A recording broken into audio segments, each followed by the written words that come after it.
Caros irmãos e irmãs, estamos retomando o nosso programa A Voz do Pastor, depois de um mês de férias.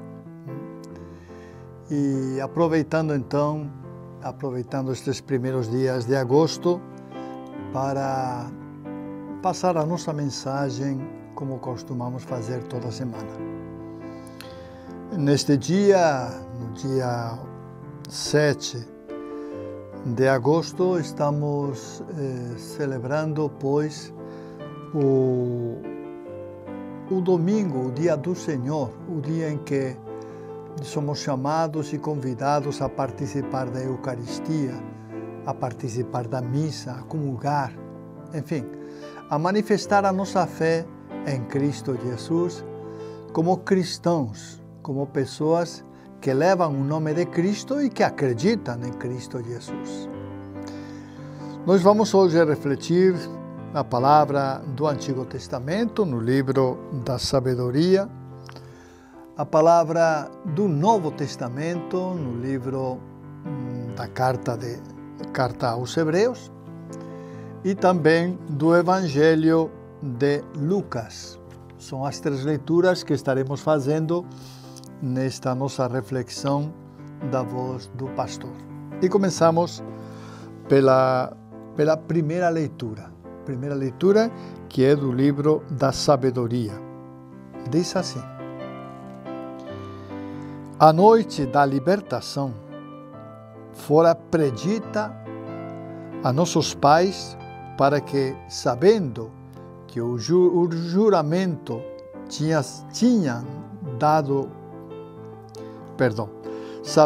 a que juramento tinham dado crédito, se conservassem intrépidos. Ela foi esperada por teu povo como salvação para os justos e como perdição para os inimigos. Com efeito, aquilo com que puniste nossos adversários serviu também para glorificar-nos, chamando-nos a ti. Os piedosos filhos dos bons ofereceram sacrifícios secretamente e de comum acordo fizeram este pacto divino, que os santos participariam solidariamente dos mesmos bens e dos mesmos perigos. Isso enquanto entoavam antecipadamente os cânticos de seus pais. Palavra do Senhor, graças a Deus. O texto do livro da Sabedoria, neste capítulo 18,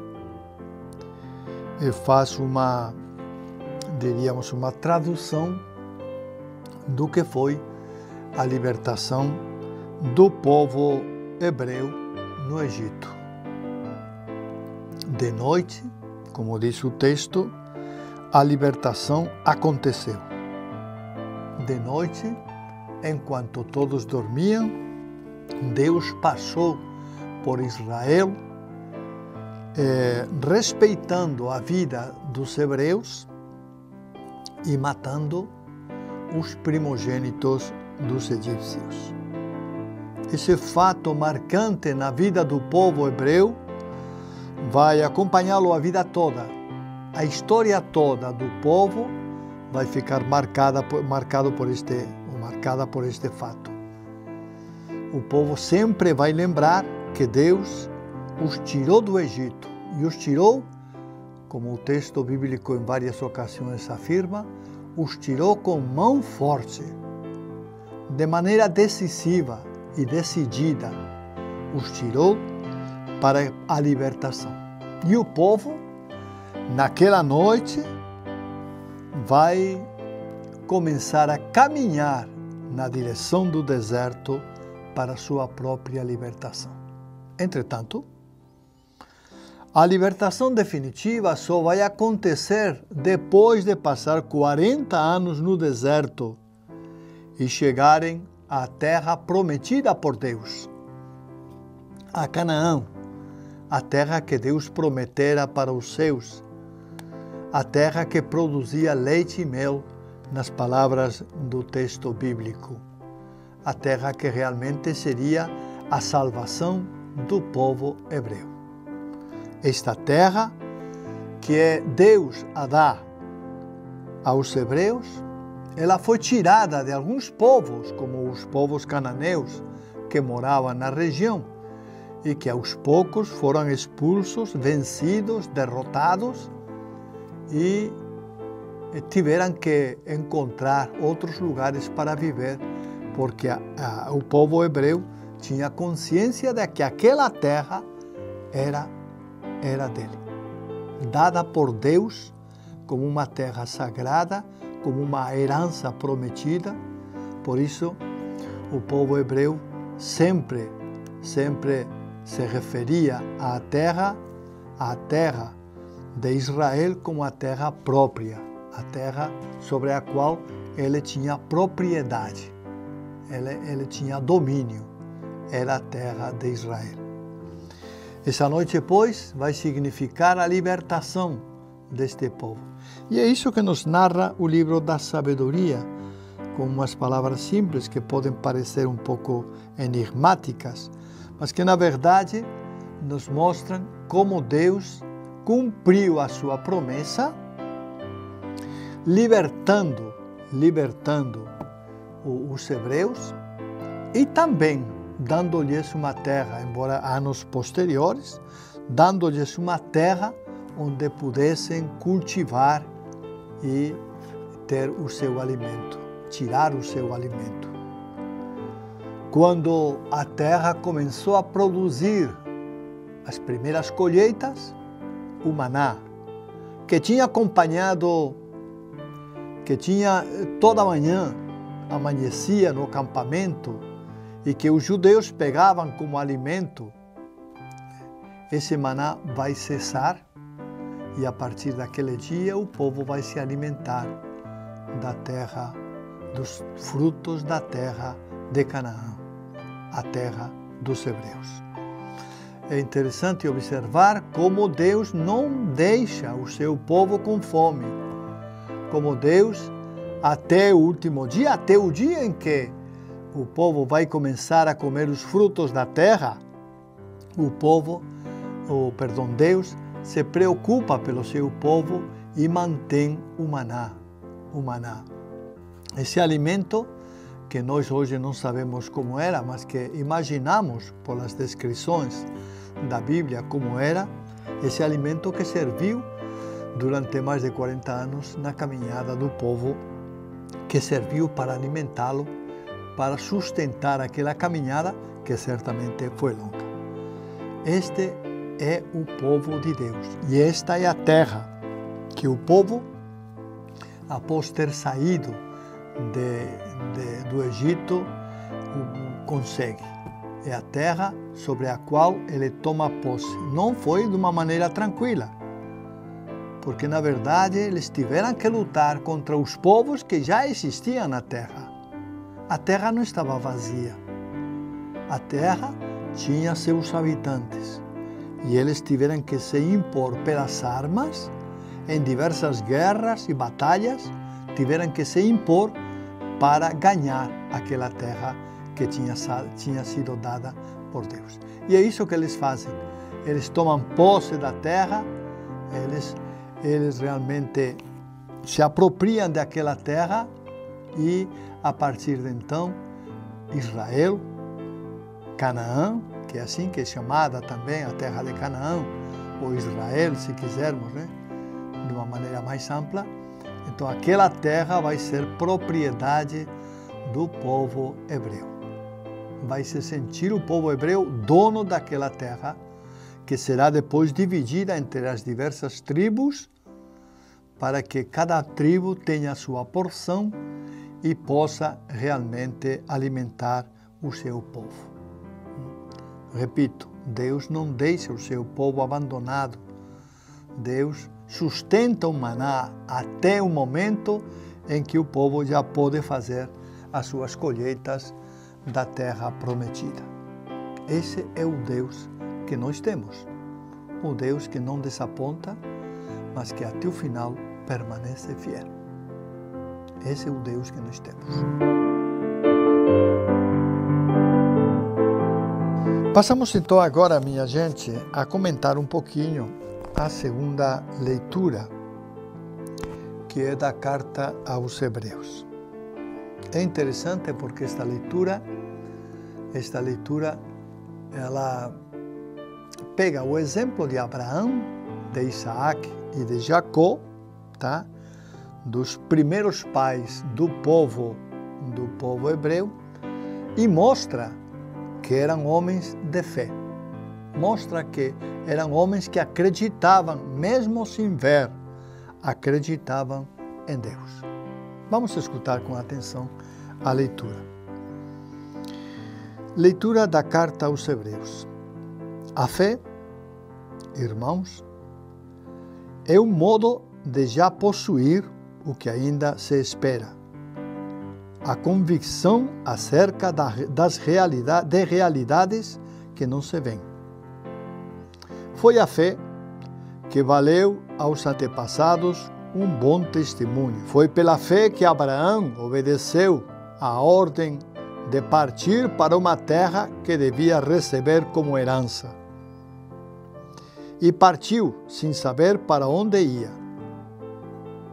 Foi pela fé que ele residiu como estrangeiro na terra prometida, morando em tendas com Isaac e Jacó,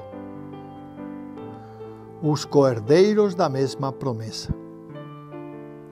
Pois esperava a cidade alicerçada que tem Deus mesmo como arquiteto e construtor.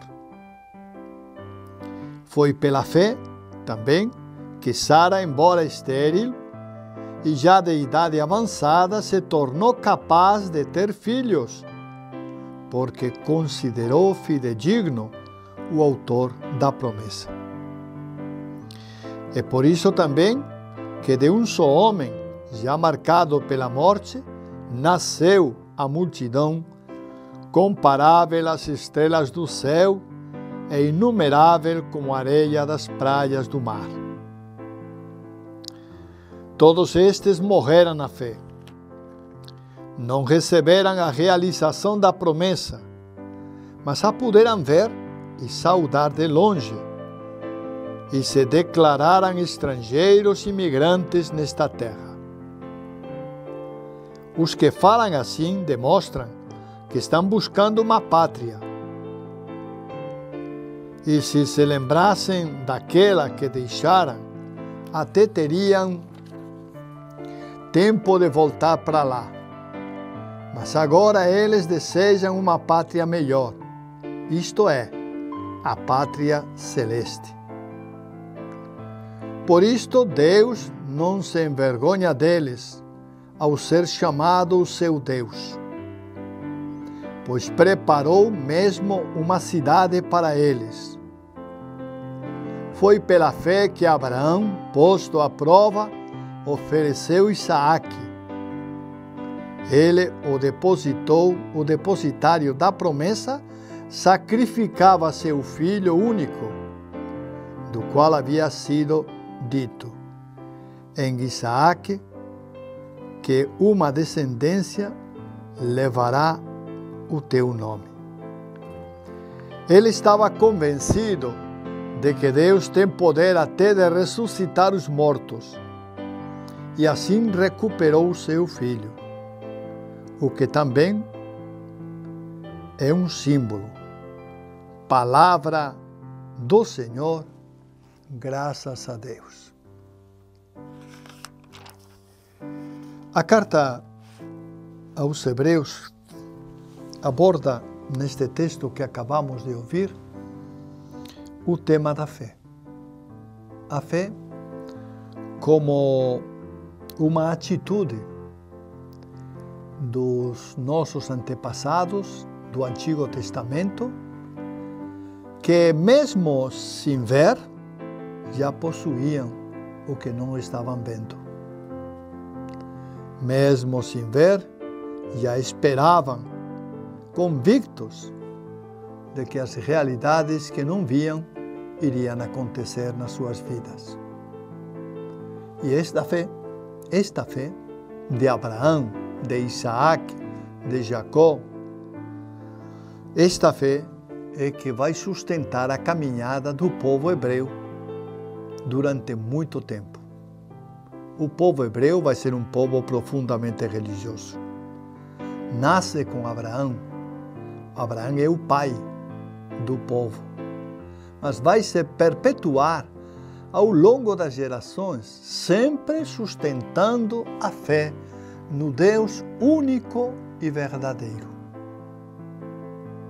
Eles acreditam em Deus, não em qualquer Deus, mas em Javé, o Deus que durante muito tempo se manifestou a Abraão e que ao longo da história de Israel vai se manifestar especialmente através dos profetas. Através dos profetas, Deus vai manifestar a sua vontade, vai indicar o que Ele quer para o povo, vai mostrar realmente o que deseja do povo. É verdade que muitas vezes o povo não seguiu as orientações de Deus e por isso também muitas vezes foi condenado e foi castigado. Muitas desgraças que ocorreram no tempo do Antigo Testamento, o povo as atribui precisamente à falta de obediência aos ensinamentos e às correções de Deus. Mas este Deus que corrige o seu povo, este Deus que castiga o seu povo, é também um Deus que ama o seu povo.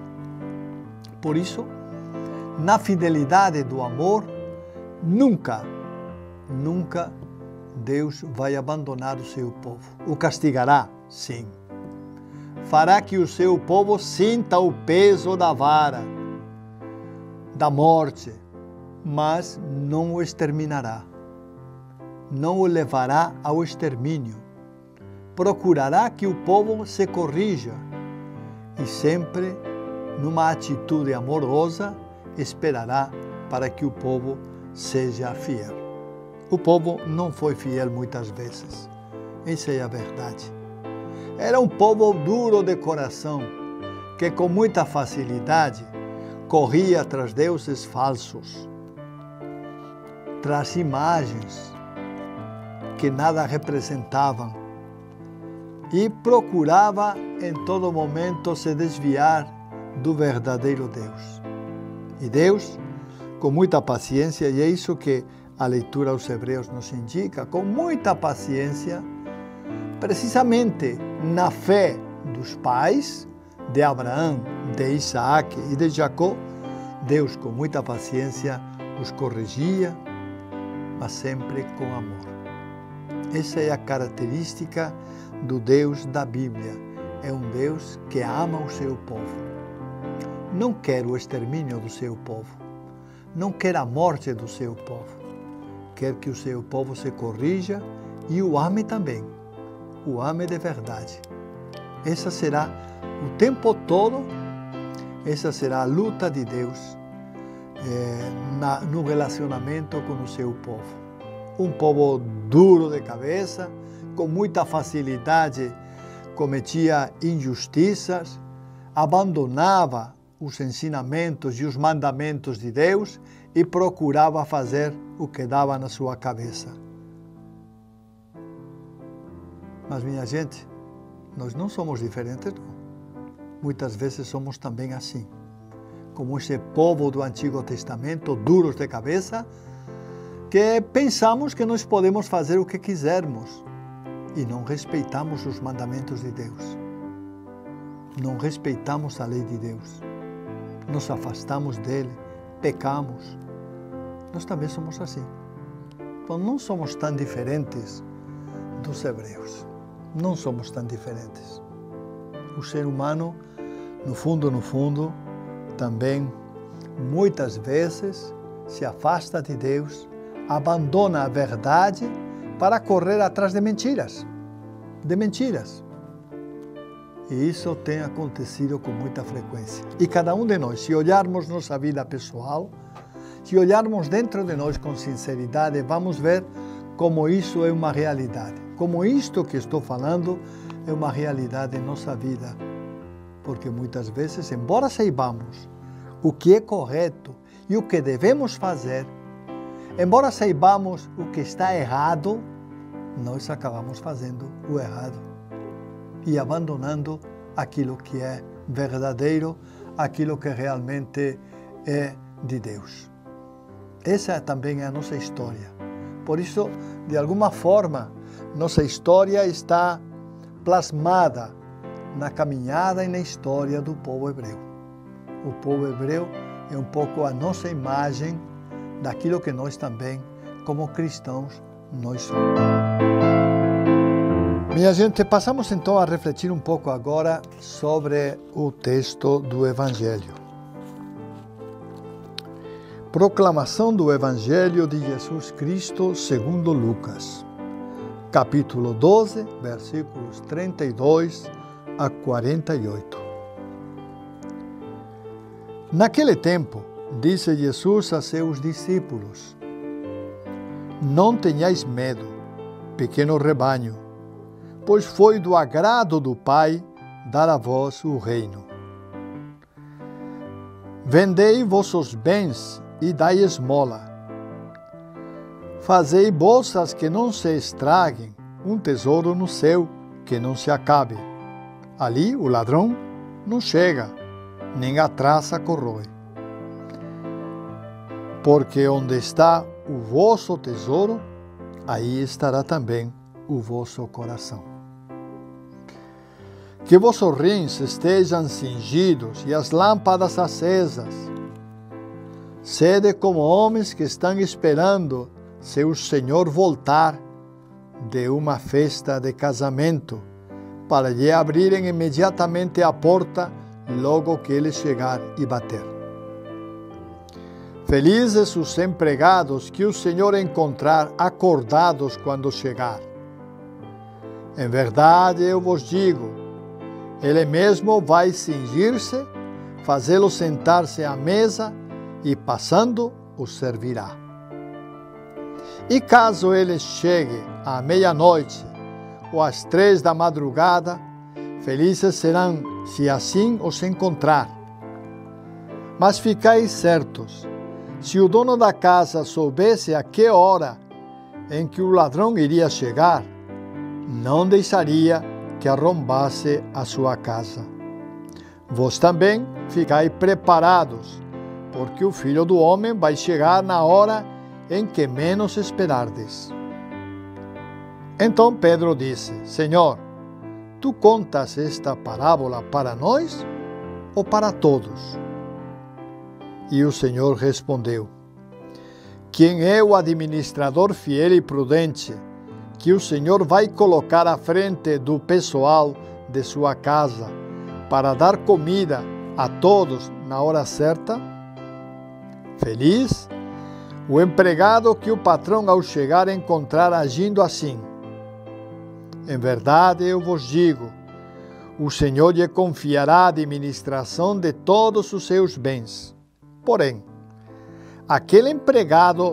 se aquele empregado pensar, meu patrão está demorando, e começar a espancar os criados e as criadas, a comer, a beber e embriagar-se, o senhor daquele empregado chegará num dia inesperado e numa hora imprevista. Ele o partirá ao meio e o fará participar do destino dos infiéis. Aquele empregado que, conhecendo a vontade do Senhor, nada preparou, nem agiu conforme sua vontade, será chicoteado muitas vezes. Porém, o empregado que não conhecia essa vontade e fez coisas que merecem castigo, será chicoteado poucas vezes. A quem muito foi dado, muito será pedido.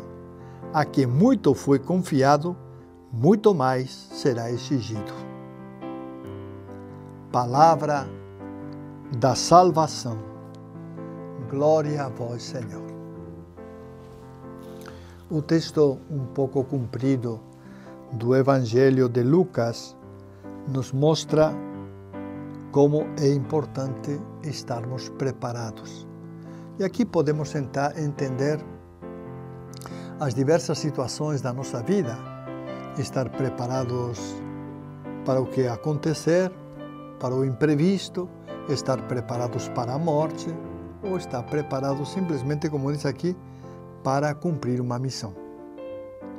O importante é que em todo momento nós estejamos realmente dispostos e disponíveis para agir como o Senhor nos mandou. E aqui não podemos nos escapar. Na verdade, nós precisamos entender que Jesus, embora seja aberto e complacente conosco, também Ele exige de nós certas coisas. Exige atitudes, exige a nossa vigilância e a nossa disponibilidade para o serviço. Por isso o texto coloca vários exemplos de empregados que abrem a porta quando o dono chega da festa, ou de empregados aquele empregado que, demorando o patrão, começa a bater nos funcionários, nos criados, começa a se banquetear e embebedar. Enfim, coloca diversas situações que são muito humanas e que podem acontecer conosco, né? E na base de todas elas está a responsabilidade. Com que responsabilidade nós agimos ante uma responsabilidade? Uma responsabilidade que pode ser uma responsabilidade dentro da paróquia, por exemplo. Eu sou responsável por uma pastoral. Como estou levando essa pastoral? Eu estou me dedicando ou sou daqueles que empurram os problemas com a barriga? Aliás, não só os problemas, empurram tudo. E não fazem nada. Essa é a questão. Então, se recebemos uma responsabilidade, como aqui o patrão que recebeu a responsabilidade de abrir a porta quando o dono chegar, outra responsabilidade, se recebermos uma responsabilidade, nós temos que assumi-la como coisa própria. E assumindo essa responsabilidade, devemos dar conta, dentro do possível, é claro, dessa responsabilidade, dessa tarefa, porque é assim que Deus quer. Isto é um exemplo que Jesus colocou, isto foi um exemplo, mas nos mostra qual é a vontade de Deus, e é que nós assumamos com responsabilidade tudo aquilo a que formos chamados em nossa vida. Todos. O bispo tem que assumir a sua responsabilidade como bispo, o pároco como pároco, a irmã como irmã, o leigo como leigo. Todos nós devemos assumir nossas responsabilidades. E eu não posso ficar me escudando no outro, dizendo, porque o fulano não faz, eu também não faço. Não. Cada um de nós tem a sua responsabilidade. E este é o chamado de Jesus à nossa responsabilidade, que cada um assuma a sua responsabilidade.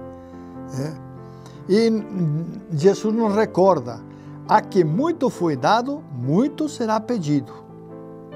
A quem muito foi confiado, muito mais será exigido. Quer dizer que se nos confiarem alguma coisa, vão nos exigir que prestemos conta daquilo que nos foi confiado. Porque me confiaram ser catequista, mas catequista é importante.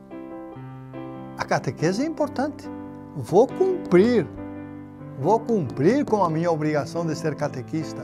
Agora, se eu, porque ninguém me exige nada, porque o pároco não presta atenção, ou por outros motivos, eu não sou cobrado ou cobrada na catequese, será que eu posso cruzar os braços e não fazer nada? Ou enrolar, fazendo brincadeiras com as crianças só, e não ensinando aquilo que é verdadeiro para as crianças, que vai servir para a sua vida? Se eu faço assim, certamente não estou fazendo a vontade de Deus. Então, todas as funções, desde aquele que canta, aquele que serve na igreja, a catequista, o diácono, ou qualquer outra missão na igreja, todas são importantes. Todas são importantes. E é necessário que entendamos isso. É necessário que, se eu, que sou catequista, não dou catequese naquele dia às minhas crianças e falto, outros não virão. Não terá ninguém que oriente as crianças e eu estarei falhando. Falhando não só com as crianças, não. Falhando com Deus. Eu estarei falhando com Deus. E isso é grave. Isso é grave. Então, Jesus espera que cada um de nós que assumiu uma responsabilidade, que assumiu, seja qual for a responsabilidade na igreja, tá? Jesus espera que nós cumpramos com a nossa obrigação. Se somos chamados a ser catequistas, cumpramos com isso. Se somos chamados a servir o altar, ou a cantar, ou qualquer outra atividade dentro da igreja, cumpramos com isso, com responsabilidade, porque essa missão é importante. E se nós não a cumprimos, ninguém a cumprirá. Estaremos faltando a essa atividade e certamente estaremos faltando a Deus, que espera de nós realmente que atuemos sempre com responsabilidade. Assim como o funcionário do qual nos fala a leitura deve abrir a porta quando bater o dono que volta da festa, ou assim como o funcionário deve tratar bem os criados, embora o patrão demore, assim também nós devemos assumir com responsabilidade nossas tarefas dentro da igreja, seja quais forem. Aqui citei algumas, mas eu sei que tem muitas outras atividades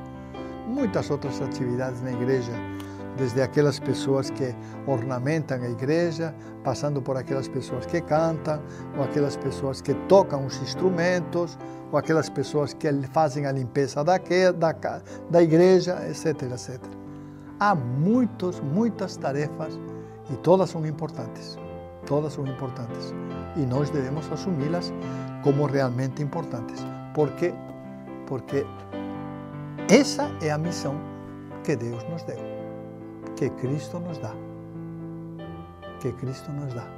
É interessante porque às vezes a pessoa vai aos poucos, chega lá e aos poucos faz uma limpezinha aqui, faz uma limpezinha cá, e daqui com pouco já está limpando a igreja. Pois é, dessa maneira simples, às vezes, Deus nos pede que estejamos disponíveis para o seu serviço. E a gente tem que acolher tudo isso, porque, de verdade, esse é um serviço também para Deus e para a igreja. Queria comentar com vocês um pouco a nossa viagem para Roma. Como já anunciamos antes de partir, no início de julho, acho que foi julho, nós, os dois bispos, tanto Dom Posidônio como eu, fomos convocados juntamente com os bispos do Regional Norte 2, que é o nosso regional de Belém e Amapá, Pará e Amapá, como também o Regional Norte 3, que é um regional menor, né? Fomos convidados, ou convocados, mas que convidados seria convocados, essa é a palavra, para visitar Límina. A visita a Límina é uma visita que cada 5 anos, em teoria, embora a última vez que fizemos a visita a Límina faz 10 anos já, quase 10 anos. Mas, em teoria, digo, cada 5 anos, nossos bispos devemos visitar o Papa e visitar Roma, a cidade eterna. E foi isso que nós fizemos na visita a Límina. Fomos visitar o Papa,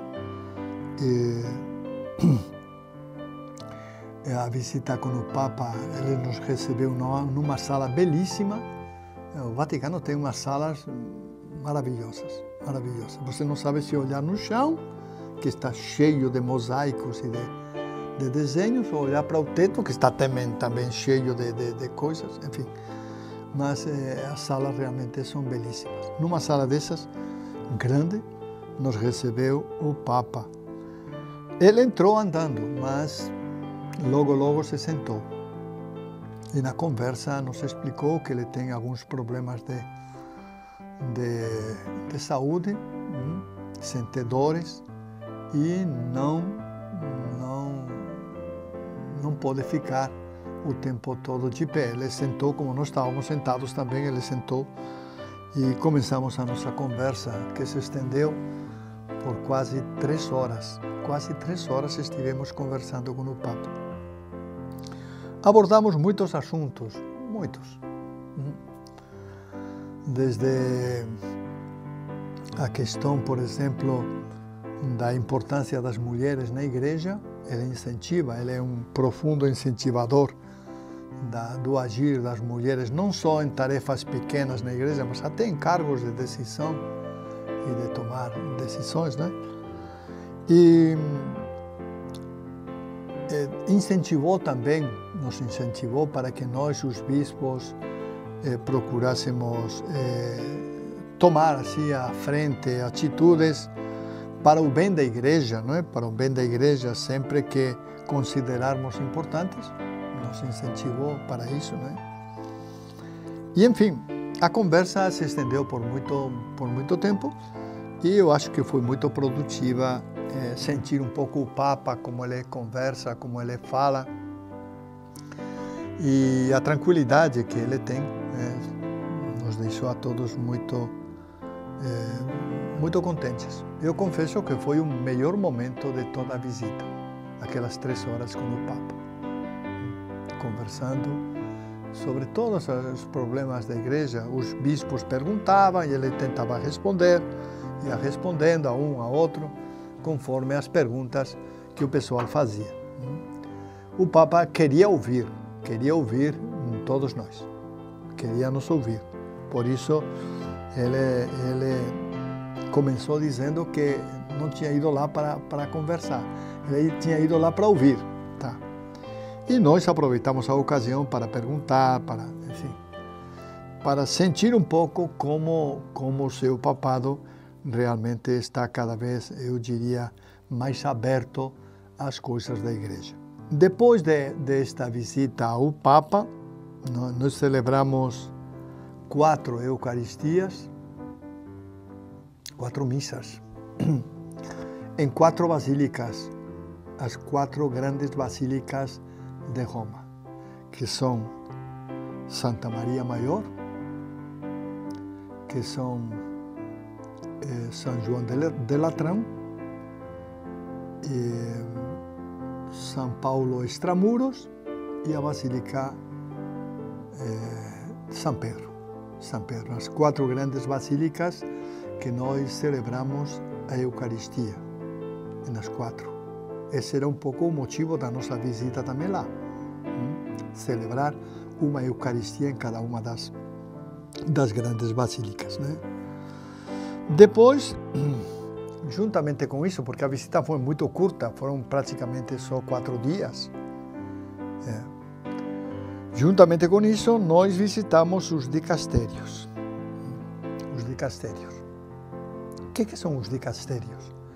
Diríamos que são como os departamentos do Papa, como as oficinas do Papa, onde através de diversos cardeais, arcebispos e bispos, o Papa consegue, digamos assim, tocar toda a estrutura da igreja.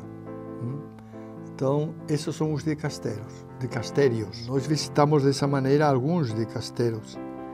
Visitamos, por exemplo, o dicastério dos religiosos. Conversamos lá sobre os problemas da vida consagrada na igreja. O dicastério da doutrina da fé, também fomos visitá-lo, né? O dicastério dos bispos, que é onde nós tivemos uma longa conversa também com o cardeal, que é responsável pelo dicastério dos bispos, o dicastério do clero, dos padres, também foi um momento eu diria que, de muita conversa, né? Estivemos também no dicastério da comunicação, no dicastério da proteção de menores e também no dicastério da causa dos santos. Neste dicastério, eu e Dom Posidônio fomos para perguntar um pouco sobre a situação do nosso candidato a santo. Perguntamos como era a situação, como estava a situação do nosso predecessor, o bispo, então, que foi indicado já faz alguns anos foi mandada toda a documentação, né? Dom Eliseu, o bispo era Dom Eliseu.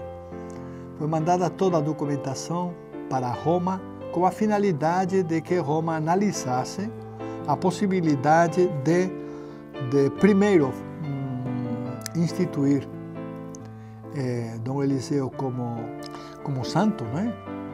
Como santo. E, em segundo lugar, para realmente ver a possibilidade de que ele possa ser venerado dentro da nossa diocese. Bom, a situação lá no dicastério nos informaram que é necessário um milagre para ser primeiro beatificado, que o beato é a primeira fase, a beatificação é a primeira fase da santidade. E segundo, um segundo milagre para a beatificação. Nós não levamos nenhum milagre porque nós não tínhamos, tá? Embora tenha gente que diz que já pela intercessão de Dom Eliseu já recebeu algum milagre, mas nós não tínhamos naquele momento, né? Naquele momento nenhum milagre, portanto não apresentamos nada disso. Mas ficou a dica, e eu acho que é importante isso. Ficou para nós a dica de que realmente devemos trabalhar para recolher algum milagre. Eu tenho a certeza que se Deus quer que Dom Eliseu seja santo, se for vontade de Deus, vai acontecer algum milagre e nós vamos poder corroborar esse milagre junto do dicastério da causa dos santos. Mas, para isso, precisamos divulgar muito mais o nome de Dom Eliseu, a sua santidade, a sua fama de santo. Precisamos fazer uma divulgação geral em toda a diocese da vida e da santidade de Dom Eliseu. E é isso que nós queremos fazer. Voltamos com a ideia realmente de preparar algum material por escrito, algum santinho, alguma coisa, para que as pessoas possam realmente expressar a sua devoção a Dom Eliseu e, quem sabe, se for vontade de Deus, alguma pessoa realmente pode receber um milagre. Isso vocês sabem que é possível. Então, se pudermos realmente ter algum milagre, poderíamos passar para a primeira fase da beatificação e, quem sabe, depois, posteriormente, a outra fase da canonização, que são duas fases. Primeiro beato e depois santo. Primeiro a beatificação e depois a canonização, que é quando se constitui uma pessoa como santa. E isso foi um pouco, a grandes rasgos, isso foi todo um pouco o que nós vivenciamos nesses dias em Roma. Foi, como digo, uma visita embora muito curta, porque foram 4 dias, já que a festa de São Pedro e São Paulo coincidiu na metade. E nesse dia não tivemos reunião com os dicastérios, porque era festa. Tivemos a missa lá na Basílica de São Pedro. Na Basílica, sim, na Basílica, foi na Basílica, não foi na praça. Foi na Basílica de São Pedro. Esse dia tivemos a missa lá.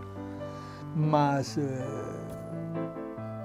como digo, praticamente foram só 4 dias. Mesmo assim, acho que foi muito produtiva e muito boa a visita ad limina apostolorum, que é assim como se chama esta visita ao Papa e também às 4 grandes basílicas e aos dicastérios de Roma.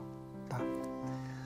E nada mais por hoje. Já queria terminar e manifestar também o desejo de continuarmos com a voz do pastor. Eu procurarei toda semana gravar este programa e me parece importante. Desde o ano passado já aumentou mais o tempo, antes era só 20 minutos, depois nós acabamos, ou meia hora, não recordo bem, acabamos ampliando para 1 hora, que os técnicos me ajudam nisso aí. E, enfim, nós vamos continuar então com a voz do pastor, se Deus quiser. E quem sabe também, em algum momento, teremos que dar oportunidade a Dom Posidônio para que também se manifeste e fale para todos vocês, que eu acho que é importante, já que ele é bispo coadjutor. E recordo que o coadjutor tem direito à sucessão, quer dizer, quando eu me aposentar, ele é que vai assumir a nossa diocese. Tá? E nada mais, desejo para todos muita paz e que realmente Deus nos ajude a viver a nossa fé com constância e dedicação, para que também um dia nós possamos ser como os santos na igreja, ser considerados santos, ser considerados fiéis a Deus, a Jesus Cristo e merecer também a glória de Deus. Um forte abraço a todos e até a próxima, se Deus quiser.